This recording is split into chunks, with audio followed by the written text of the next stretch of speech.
The summer 2025 travel season is right around the corner, as we certainly know, but the industry writ large, as well as the consumers who fuel that summer travel, facing no shortage of uncertainty. Join us here today is Sarah Kopit. She is the editor-in-chief at Skift to help us make sense of the general travel trends and what to expect for the busy summer travel season ahead. Sarah, really grateful for your time here.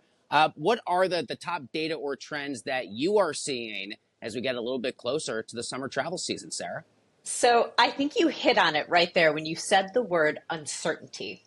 This is one of the biggest issues when it comes not only to the economy, but to people's travel, because the two are linked, right? People need money to go on vacation.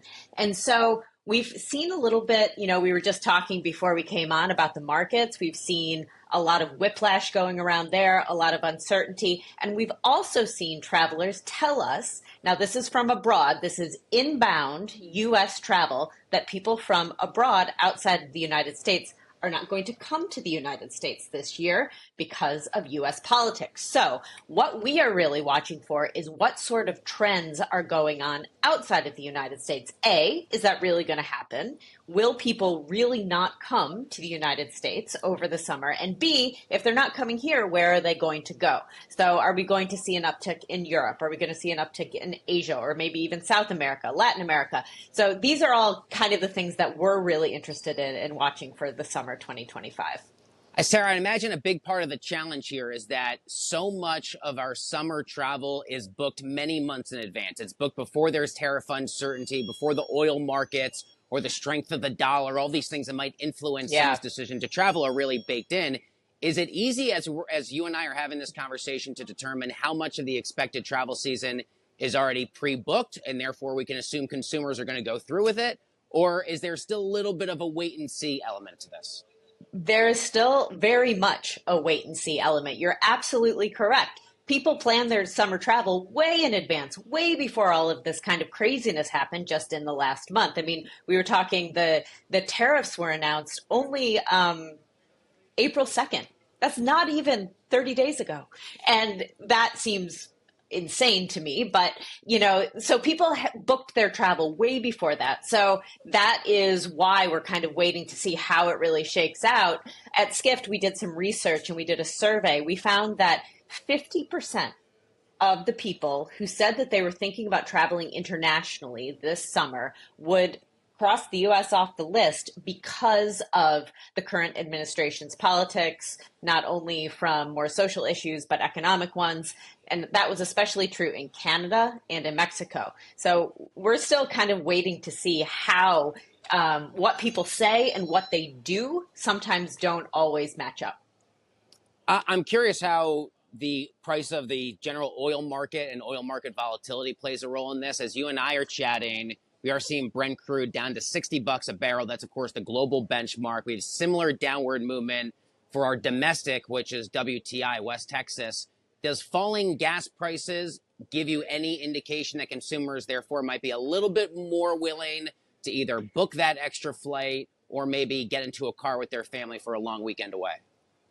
So it's interesting. There are two parts to that. On the airline front, airlines hedge for quite a ways out on oil prices. So they won't have, and it won't have an immediate effect on your ticket prices for a trip, but it will for your gas prices. And one of the things that we've really seen, or that we're thinking about, especially with the uncertainty, is that people may be far more likely to go on short haul, where they can drive to in their car. And with falling gas prices, that probably makes that even more of a likely scenario. So we're seeing that as a possible boon for short-term rentals, Airbnbs, those type of things where people are just like, you know what, I'm not going to go on that big international trip this summer, but I'm definitely going to, maybe go 1 or 2 states away to that place I've never been to that I've always wanted to see, and get in the car and do it.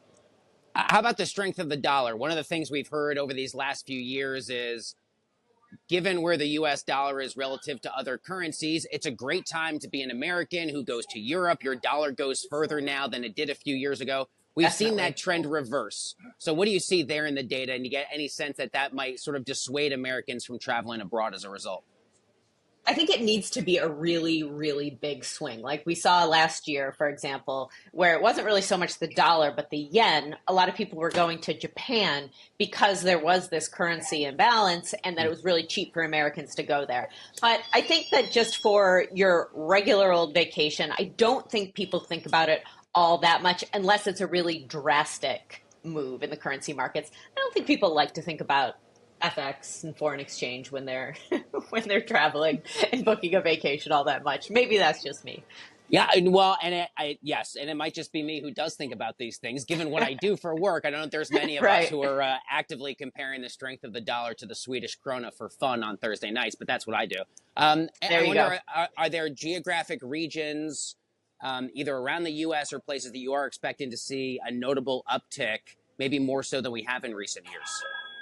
Yeah, so one of the things that we have seen, and this isn't specific to this year, it went off last year as well, is the rise of kind of, you hear the buzzword coolcation, and that is places where it is literally not as hot in the summer. So that's moving away from maybe your southern Europe, especially because they don't have air conditioning there. So places like, Italy, Spain, Greece that have been having all these problems in the summer with tourists simply overheating. So that's places like Scandinavia, the Nordics, Canada.